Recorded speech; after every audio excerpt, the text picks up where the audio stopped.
L'Iran accepte l'échec après que Trump ait détruit des ponts et des aéroports. Alors que les États-Unis ont intensifié les attaques dans la nuit du 17 juillet 2026 et ont frappé la structure qui maintient le régime iranien en mouvement, des ponts routiers. Le missile a touché le centre du pont Guérivé. Le pont de Guérivé est partiellement détruit. Aïe, aïe, aïe, aïe. Un peu au milieu du pont, le camion. Nul ne doit aller vers le pont Guérivé. Du côté du pont Guérivé, tout le pont Amaya Aboul Fakoul est complètement détruit. L'énorme camion citerne d'essence est détruit. Mon Dieu! Une gare ferroviaire, l'aéroport d'Iran-Char, des installations électriques et des postes de contrôle sur la côte ont été ajoutés à la liste des cibles. L'opération en est à sa 6e nuit consécutive et a concentré ses forces sur Bandar Abbas, Bandar Kamir, l'île de Keshm et Chabahar, des zones liées au détroit d'Ormuz. Nous sommes maintenant sur le site de l'attaque des chasseurs américains qui, selon les témoins, a touché un pont à 70 km de Bandar Abbas. Ce pont relie la route de Bandar Abbas à Bandar Kamir et au sud de la province de Fars. En raison de l'impact de cette attaque, un camion a été endommagé et son chauffeur est tombé en martyr. Merci.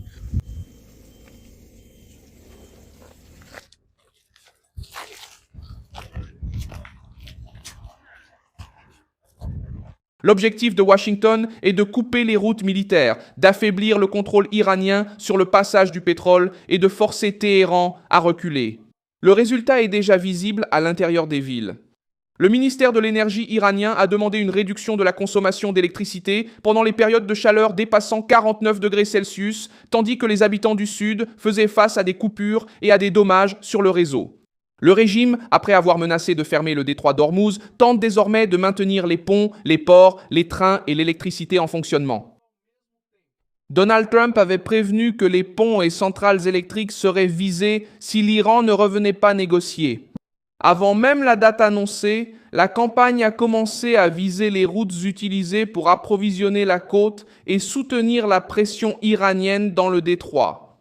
L'offensive de ce vendredi a placé la côte iranienne au centre de la pression offensive. Vendredi, le commandement central des États-Unis a annoncé que des chasseurs, des drones et des navires avaient tiré des munitions de précision sur des dizaines de cibles. Semaine de l'infrastructure en Iran. La côte subit des attaques. Nous avons coupé l'électricité et détruit des ponts, interrompant ainsi les approvisionnements.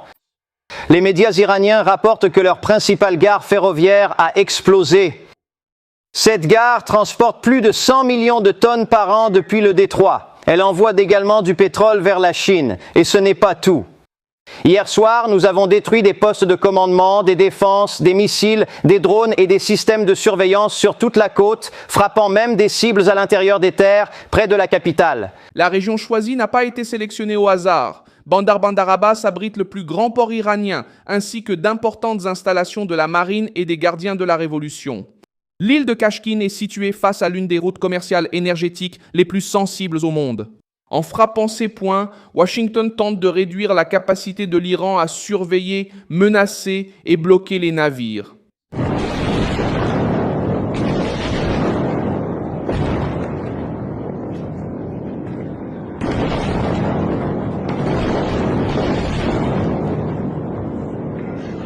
La pression s'est étendue jusqu'aux routes qui relient Bandar Abbas à l'intérieur du pays.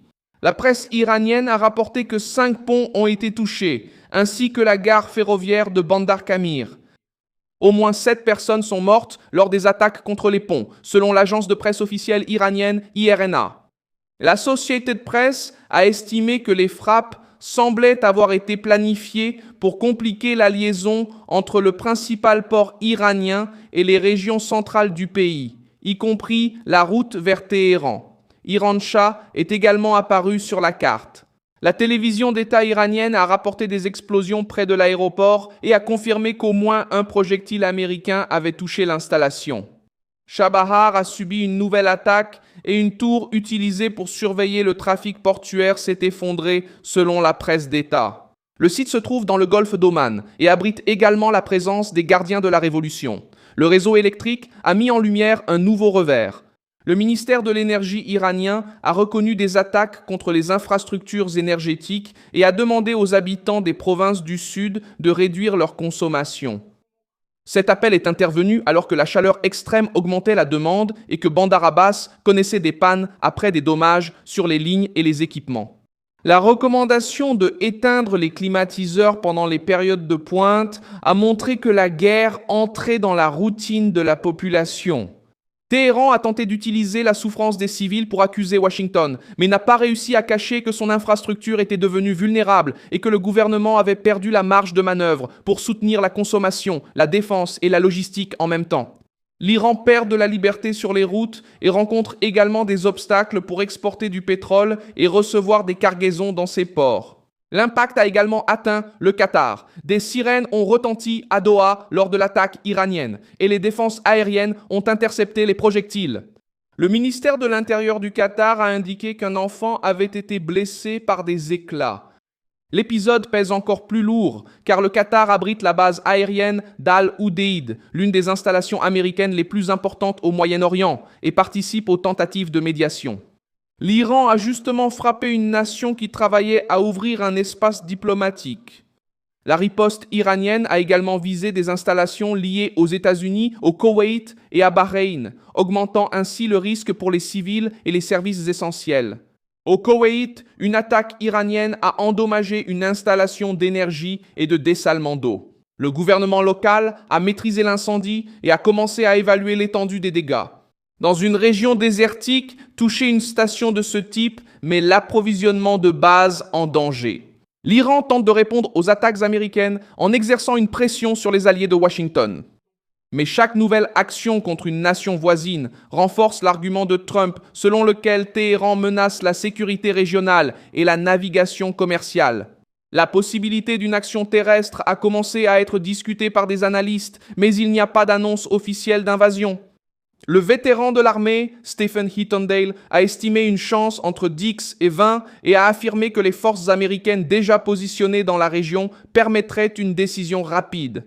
Il a cité la 82e division aéroportée et des unités expéditionnaires de fusiliers marins comme signe de préparation.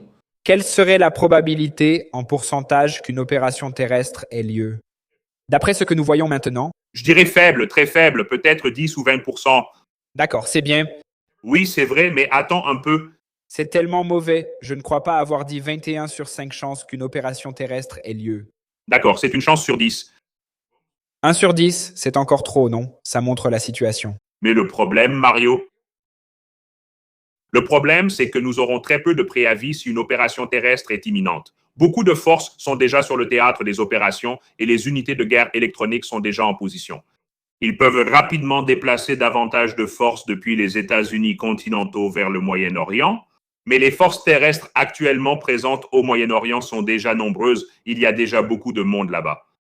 Comment transporterait-il ces troupes jusqu'à l'île? Ce serait par parachutage à partir d'avions, par hélicoptère ou par des navires amphibies. Comment arriverait-il là-bas si tout cela devait se faire et est-ce vraiment sérieux?